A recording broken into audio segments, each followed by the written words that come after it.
autumn of 1888, when the fog of Whitechapel clung to the cobbles like damp velvet, and the gas lamps flickered with the last breath of empire, there stood a modest lodging house off Dorset Street, number 13 Miller's Court, whose name would soon coil itself into the annals of infamy, not for what was seen there, but for what was deliberately unseen. The building itself was unremarkable. 3 stories of soot-streaked brick, its windows half-blinded by moth-eaten curtains, its doorstep worn smooth by the tread of laundresses, costermongers, and those whose names never crossed the lips of respectable society. Yet within its narrow walls, on the night of November the 9th, something occurred that the Metropolitan Police deemed too volatile, too compromising to ever permit the light of inquiry. This was not merely another murder in a season already glutted with blood. It was a reckoning, a revelation wrapped in silence, and the final chapter in a correspondence so intimate, so unnervingly personal that its very existence threatened to undo the fragile veneer of order the authorities had so desperately tried to maintain. The victim was Mary Jane Kelly, known to her few acquaintances as Marie Jeanette, though whether this was truth or affectation, none could say with certainty. She was 25, Irish-born, with eyes described by a neighbor as the color of storm-washed slate, and a voice that, when she sang softly to herself on winter evenings, carried a lilt that spoke of green hills long abandoned. She had lived at Miller's Court for barely 6 months, moving in after the collapse of a brief liaison with a man who paid her rent in advance and vanished without a word. What little we know of her final days comes not from coroners, reports or police depositions. Those files were sealed under extraordinary circumstances, but from the fragmented recollections of those who glimpsed her in passing, the milkman who noted her humming the last rose of summer as she lit her single candle, the charwoman who recalled the peculiar neatness of her room despite her poverty, the landlord John McCarthy who years later and half-blind with drink muttered to a visitor that she had letters, not from lovers, from someone who knew her before London, before the streets took her. On the evening before her death, Mary was seen returning from Spitalfields Market with a small parcel wrapped in brown paper. She carried it close to her chest as though it contained something fragile or sacred. A neighbor, Elizabeth Prater, later testified, though her statement was never entered into the official record, that Mary had paused at the threshold of her room, looked up the narrow stairwell with an expression not of fear, but of resignation, and whispered, "It's time." When questioned further, Prater broke into tears and refused to speak of it again. That same night, the fog thickened unusually early, rolling in off the Thames with a cold, clawing persistence that muffled even the clatter of hooves on Commercial Street. Witnesses spoke of an eerie stillness, as though the very air had been drained of breath. At approximately 2:30 in the morning, a faint sound was heard from behind the thin partition wall of room 13. Not a scream, not a cry, but a low rhythmic thumping like a fist gently tapping wood, followed by a woman's voice murmuring a single phrase repeated with quiet insistence, "You promised." Then silence, absolute and total. When the body was discovered at 10 that morning by Thomas Bowyer, sent to collect overdue rent, the room was found locked from the inside. The door had to be forced. What lay within defied even the hardened sensibilities of those accustomed to East End squalor and violence. Yet curiously, the most disturbing aspect was not the state of the body, which, though unspeakable in its violation, mirrored the earlier Ripper crimes, but the arrangement of the space itself. The bed had been stripped bare except for a single white pillowcase, folded with meticulous care at the foot of the mattress. On the mantelpiece, 3 candles had been lit and allowed to burn down completely, their wax pooling into perfect, concentric rings. And on the floor, near the door, lay an envelope postmarked not from within London, but from Bath, dated 3 days prior. It bore no return address, only the inscription for Marie, who remembers, in a hand so precise it might have belonged to a clerk or a clergyman. The envelope was empty when found, yet several witnesses, including the attending surgeon Dr. George Bagster Phillips, later confided in private correspondence that they had smelled lavender upon it, a scent wholly out of place in that sordid room, and one that Mary Kelly herself had never used. Within hours, the case was declared concluded by Inspector Aberline, an assertion so at odds with the unresolved nature of the other Whitechapel murders that it raised eyebrows even among his own subordinates. The crime scene was cleared with unseemly haste, the envelope disappeared before it could be logged, and McCarthy was paid a sum small, but significant for a man of his station, to forget certain particulars. Newspapers were fed the usual narrative: another unfortunate fallen woman, another brutal end in a district long abandoned by decency. But in the corridors of Scotland Yard, in the hushed conversations over brandy in gentlemen's clubs, another story circulated, one never committed to paper. It was said that Mary Kelly had not merely been acquainted with her killer. She had known his name, not as a client, not as a fleeting shadow in the fog, but as someone from a shared past, someone whose face she recognized, whose voice she remembered from before the gin in the streets and the slow erosion of hope. And more chilling still, she had written to him, not once, but repeatedly, letters that spoke not of threats but of obligation, of a vow made years before, beneath different skies, in a place where lavender grew wild along stone walls and children still sang without fear.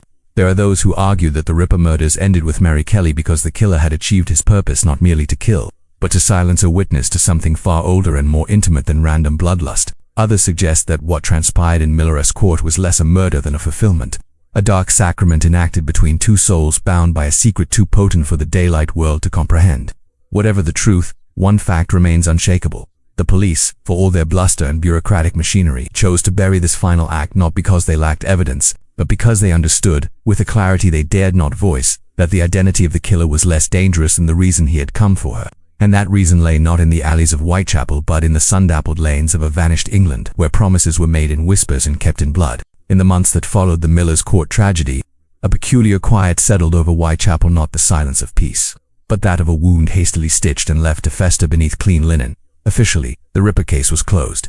Unofficially, it lingered in the corners of drawing rooms and police stations alike, like the faint scent of carbolic acid after a fever has passed. Yet it was not among the constabulary or the press that the most telling fragments of truth emerged, but in the margins of private correspondence, in the brittle pages of forgotten journals, and in the reluctant testimony of those who had once brushed against Mary Kelly, as life before it vanished into legend. Among these sources, none proved more enigmatic than the personal diary of a certain Dr. Alistair Croft, a retired physician of modest renown who had, in his younger years, served as a medical examiner for the Somerset coroner. His journal, discovered in 1923 among the effects of a distant niece and nearly discarded as sentimental rambling, contains a single entry dated November 1888 that reads not as medical observation, but as confession.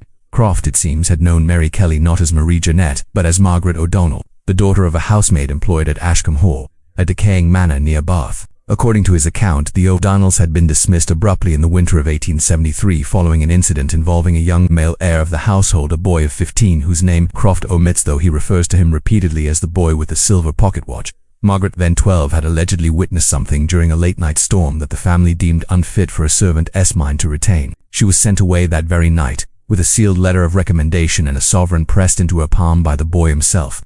Croft, who treated her for fever shortly after her arrival in Bristol, noted in his journal that the child spoke of lavender fields and a promise beneath the yew tree, though she could not or would not say what was promised. Years later, when news of the Whitechapel murders reached him, he claimed to have recognized the pattern not in the wounds but in the dates. Each killing coincided with the anniversary of a letter Margaret had once shown him, letters signed only with the initial E, written on paper bearing the watermark of Ashcombe Hall. This connection might have remained a private fancy had it not been for the persistence of Miss Eleanor Vane, a journalist of uncommon discretion who wrote under a male pseudonym for the Pall Mall Gazette. In the spring of 1889, Vane began quietly tracing the provenance of items found near Ripper victims, focusing particularly on anomalies, objects that defied the logic of chance. Her inquiries led her to a pawnbroker in Clerkenwell who recalled purchasing, in late October 1888, a woman's hairbrush with a mother-of pearl handle, engraved with the initials M.O. The brush, he said, had been brought in by a well-spoken gentleman in a dark overcoat who paid double its worth to ensure it would never be resold.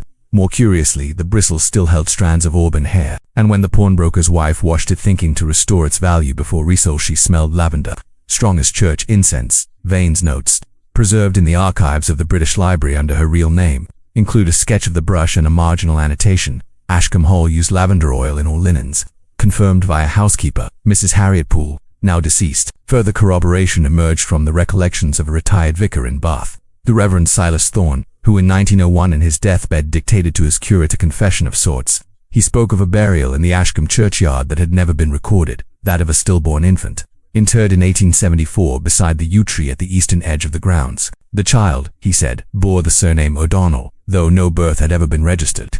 The boy, Thorne whispered, was there every All Souls' Day with a sprig of lavender. He never spoke of it, but his eyes, they carried the weight of a vow. What makes this testimony singularly disturbing is that Eleanor Vane, in her unpublished manuscript The Whitechapel Vow, cites a conversation with the same curate in 1903, in which he confirmed that Thorne had shown him a lock of auburn hair kept in a velvet pouch which the boy gave him to place in the coffin. The hair, according to the curate, matched precisely the strands recovered from the hairbrush. Perhaps the most unsettling artifact, however, was not an object but a sound. In the winter of 1890, a music box was found abandoned in the mud near the Limehouse Basin. It was of French make, delicately inlaid with mother-of pearl, and though its mechanism was rusted, it could still be coaxed into playing a few bars of the last rose of summer, the very tune Mary Kelly was said to hum in her final days. The box bore no maker's mark, but on its inner lid, scratched almost invisibly, were the letters E+M, 1873. When Vane attempted to trace its origin, she discovered that a nearly identical box had been listed in the inventory of Ashcombe Hall's nursery. removed in 1874 during a thorough cleansing of the West Wing. The inventory clerk, now a pensioner in Taunton, recalled that the box had belonged to the young master and that it had gone missing the night the O'Donnells were dismissed. He added, with evident discomfort, that the boy had been heard playing it late into the night for weeks afterward, always the same tune, over and over, until his father had it locked away. These fragments, seemingly disparate yet bound by thread after invisible thread, began to sketch a narrative far removed from the crude brutality attributed to Jack the Ripper. This was not the work of a madman, but of someone enacting a ritual of remembrance, or perhaps absolution, through violence so precise it bordered on devotion. The letters, the lavender, the music, the dates all pointed to a shared past, a private language of grief and guilt that transcended the squalor of Whitechapel, and at its center stood not a victim in the ordinary sense, but a witness who had carried a secret across 15 years of exile, poverty and anonymity, until the day her silence could no longer protect her or him. The horror then was not in the act itself, but in its intimacy, a killer who did not hate his victim, but mourned her even as he destroyed her, fulfilling a pact sealed in childhood beneath the whispering, "You." As the 1890s unfolded, the official stance on the Whitechapel murders calcified into legend. Jack the Ripper, a phantom of the fog, vanished as mysteriously as he had appeared, leaving behind only blood-stained alleyways and the fevered imaginations of penny dreadful writers. Yet beneath this public mythology, a quieter, more persistent current of inquiry continued among those who sensed that the truth had been not lost, but suppressed. It was during this period that the patterns, once mere coincidences, began to coalesce into something resembling design. The correspondence between Margaret O'Donnell and the boy from Ashcombe Hall, though never recovered in full, left echoes in unexpected places. A reference in a Bath solicitor's ledger to a confidential disbursement to a young woman in Spitalfields in 1886. A note in the margin of a Metropolitan Police ledger, hastily crossed out, recording a visit by gentleman inquiring after M. Kelly refused entry. Even a receipt from a Whitechapel stationer for 6 sheets vellum, black ink, wax seal paid in silver. These were not the traces of a madman's spree, but of a relationship maintained across distance and degradation. One that carried the weight of obligation rather than obsession. The descent into this labyrinth truly began when Eleanor Vane, driven by a journalist's doggedness and something deeper perhaps, empathy perhaps, kinship with another woman erased by history, secured access to the personal effects of Inspector Frederick Aberline long after his retirement to the Isle of Wight. Among his papers, carefully bundled and labeled, not for public eyes, she found a single sheet of stationery, folded, but never sealed, bearing the watermark of Ashcombe Hall. The handwriting matched that of the Bath letters described by Dr. Croft, neat, deliberate, unemotional. It read, "She will not speak, you may rest assured, but if she does, the vow remains. No signature, no date, only that chilling finality." Aberline, Vane later wrote in her private notes, had visited Bath in November 1888 under the guise of family matters. His train ticket, preserved in his financial records, was for a return journey that never occurred. He remained 3 days longer than planned. When questioned years later by a colleague, he replied only, "Some doors, once opened, cannot be closed again. Best they stay shut." This silence from a man known for his meticulous record-keeping spoke volumes, but it was another absence that proved more telling. The complete erasure of any police record concerning a constable named James Ellery, who had been assigned to routine patrol on Dorset Street on the night of November 8th to 9th, 1888. Ellery vanished from duty rosters after that date. His service record abruptly terminated with the annotation "resigned on medical grounds." Yet no pension was ever issued, no forwarding address recorded. Decades later, in the archives of a small asylum in Devon, a patient admitted in 1889 under the name John Smith was found to match Ellery's description. The man spoke little, but on nights when the wind blew from the east, he would sit by the window and whisper. She knew his face. She said his name. When attendants asked whose name, he would press his palms to his ears and weep. He died in 1892, having never given his true name to the institution. His belongings included a single silver button, engraved with the crest of a Somerset estate. Meanwhile, Vane's investigation led her to a former maid at Ashcombe Hall, Agnes Mallow, who by 1895 was living in a cottage near Wells, surviving on parish charity. Mallow, then 72, was initially reluctant to speak, but after Vane showed her a photograph of Mary Kelly, one of the few taken during her brief stint as a flower seller outside Covent Garden, she grew pale and murmured, "That's Meg, God help her." She came back. Over the course of 3 afternoons, Mallow recounted how the young heir of Edmund Ashcombe had formed an intense bond with Margaret O'Donnell during the summer of '1. The children played in the lavender fields, shared secrets beneath the yew tree, and once, during a thunderstorm, witnessed something in the East Wing that neither should have seen. Mallow refused to elaborate on the nature of that event, only saying that it involved the master and a room that was locked thereafter. What she did reveal was that Edmund, on the day the O'Donnells were dismissed, had pressed a small silver locket into Margaret's hand, a locket Mallow herself had polished for years, bearing the intertwined initials E+M. When Vane asked what became of it, Mallow shook her head. She kept it always. Even in London, in rags, she wore it next to her skin. Said it was the last true thing she owned. Significantly, no locket was found on Mary Kelly's body. Its absence, like the missing envelope and the vanished letters, suggested removal not by theft, but by retrieval. By someone who needed to reclaim what had been given, as if undoing a vow required the physical return of its tokens. And here the pattern sharpened. Each Ripper victim, it was quietly noted in Aberlin's private annotations, had possessed some small item of unexpected refinement: a cameo brooch, a silk ribbon, a prayer book with gilded edges, items inconsistent with their circumstances, yet never mentioned in press accounts. It was as though the killer was not merely selecting women, but collecting relics, returning them to their source, one by one, until only the final witness remained. Mary Kelly was not the last victim by chance. She was the last because she was the only one who could name him not as a stranger in the dark, but as the boy who had once promised her safety beneath the yew tree, and who now believed that only her silence and his hand could preserve the sanctity of that childhood vow. The horror then lay not in the violence, but in its terrible logic, a ritual of erasure disguised as murder, each act a silent plea for the past to remain buried. And the more Vane uncovered, the more she understood that the police had not failed to solve the case. They had chosen to let it die, because solving it would have meant dragging into the light, not a monster but a gentleman of standing whose family's name was woven into the very fabric of the establishment. To expose him would be to expose the rot beneath the gilded surface of Victorian propriety. And so they sealed the files, paid off the witnesses, and let the fog swallow the truth whole. By the turn of the century, Eleanor Vane's pursuit of the truth had ceased to be mere journalism and become something closer to pilgrimage, a slow solitary march through archives, attics, and the fading memories of those who had once stood at the edges of tragedy. She was no longer merely documenting a crime. She was tracing the contours of a wound that had never healed, one that bled silently through generations. Her notebooks, now housed in the Bodleian under restricted access, reveal a woman increasingly detached from the social world she once navigated with ease, her handwriting growing tighter, her margins crowded with symbols, dates, and cross-referenced initials that formed a private cartography of loss. She began to sign her letters not with her name, but with a single sprig of lavender pressed between the pages, a gesture both elegiac and defiant. It was during this period of deepening obsession that she made her most consequential discovery.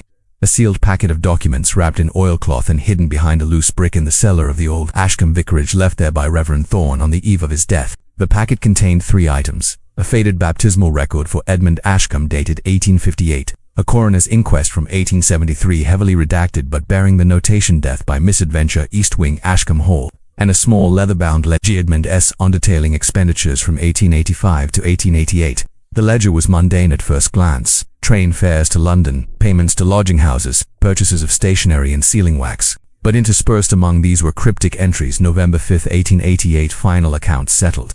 Lavender oil, white candles, black ribbon, all as before. And beneath it, in a different ink, she remembers the yew tree. God forgive me. She remembers Vane, cross-referencing with railway timetables and police logs.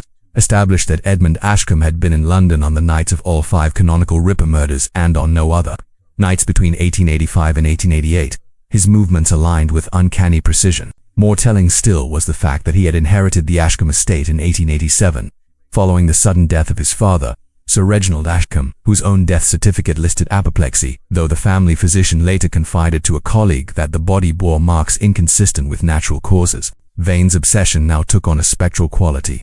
She spent nights in the reading room of the British Museum comparing handwriting samples from Ashcombe's ledgers with the few surviving Ripper letters held by Scotland Yard, not the theatrical "Dear Boss" missives widely believed to be hoaxes, but the earlier quieter notes sent directly to detectives, written on high-quality paper with a distinctive slant. The match was not definitive. Edmund was too careful for that, but the rhythm of the phrasing, the use of archaic punctuation, the precise loop of the lowercase e, all pointed toward a single hand. She also uncovered a letter from the Metropolitan Police Commissioner, Charles Warren, to the Home Secretary, dated November 12, 1888, declassified only in 1951, which read in part, "Certain parties of influence have expressed profound concern regarding the direction of inquiry.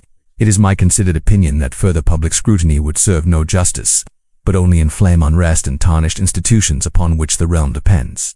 The letter bore no names, but the implication was unmistakable. Someone powerful wished the matter concluded. Her final breakthrough came not from paper, but from sound. In 1906, Vane visited the abandoned east wing of Ashcombe Hall, now shuttered and half-collapsed, guided only by the recollections of Agnes Mallow and her own relentless intuition. There, in a room whose door had been nailed shut for over 30 years, she found fragments of wallpaper still clinging to the damp plaster. Beneath them, scratched into the woodwork, were the words, "She saw, she knows, the vow binds us both." But it was the floorboards that yielded the true revelation. Prying up a loose plank near the hearth, she discovered a small cavity containing a rusted music box mechanism, the missing counterpart to the one found in Limehouse. Though silent, its cylinder still bore the pin pattern for the last rose of summer, and tucked beside it, wrapped in oil-stained silk, was a single lock of auburn hair, tied with a black ribbon. Vane, in her journal, wrote that she felt the air grow cold, not from the draft, but from presence, though the room remembered every whisper that had ever passed within it. It was around this time that Vane began to experience what she termed visitations of memory, not hallucinations, but moments in which the past seemed to overlay the present with startling clarity. She would walk through Whitechapel and hear the clatter of hooves that no longer existed. She would smell lavender on windless days. Once in the hush of the museum reading room, she swore she heard a woman humming the last rose of summer from the next aisle, though no one was there.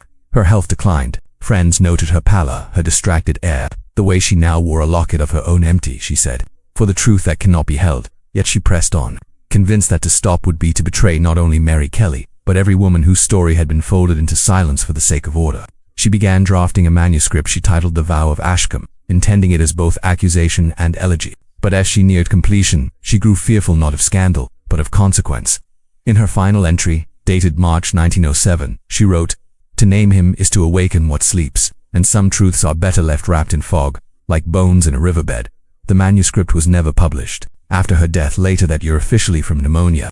Though her physician noted a profound exhaustion of the spirit, her papers were sealed by her executor, a distant cousin with ties to the Home Office. Yet obsession, once kindled, rarely dies with its host. Vane's work, though buried, left ripples. Her notes found their way into the hands of a young Cambridge historian in the 1920s, who in turn shared them with a retired detective, and so the thread continued frayed, but unbroken. Each seeker, upon nearing the center of the labyrinth, would feel the same pull, not toward revelation, but toward reverence, as though the story demanded not exposure, but witness. And always, at the heart of it, stood two children beneath a yew tree, making a promise that would echo through blood and silence for decades to come. The truth, when it finally surfaced not in headlines or courtrooms, but in the hushed turning of pages in a forgotten archive, was not a revelation of names or dates, but of silence given form. In 1931, during the inventory of a solicitor's office in Bath that had served the Ashcombe family for 3 generations, a sealed deed box was discovered behind a false panel in the cellar. It bore no label, only a wax seal impressed with the intertwined initials EM and the date November 9, 1888.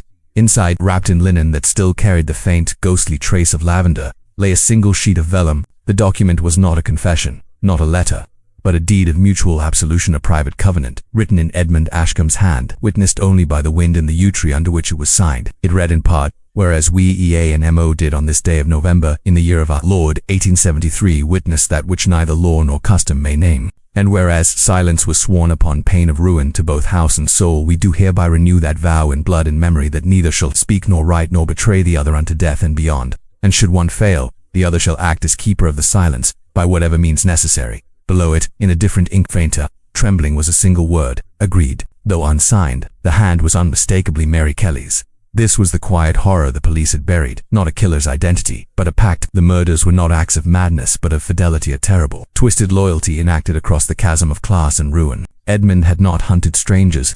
He had released those who, like Mary, carried fragments of the original secret, the stillborn child. The locked room, the unspeakable act witnessed through a keyhole on a storm-lashed night. Each woman had known something, however distantly, however dimly. Mary alone knew everything, and so she was the last. Her death was not punishment, but completion, the final sealing of a vow made in childhood innocence, now fulfilled in adult despair. The police, upon realizing the nature of the bond, upon understanding that Mary Kelly had not screamed because she recognized her killer, and perhaps even welcomed him as the only soul who shared her burden, chose silence over scandal. To expose Edmund Ashcombe would be to expose a world where the powerful bury truth not with shovels, but with stationery and silence. Better, they reasoned, to let Jack the Ripper remain a phantom than to reveal him as a gentleman fulfilling a sacred, terrible duty. Edmund himself vanished from public life shortly after November 1888's official records state he traveled to India for his health and died of cholera in 1890, yet no body was repatriated, no grave bears his name. in the Ashcombe family crypt. His memorial plaque is blank, only the dates 1858 to 1890 carved beneath a yew branch in stone. Local legend claims he never left England, but lived out his days in a secluded cottage on the estate grounds, tending the lavender fields in winter and the yew tree in summer.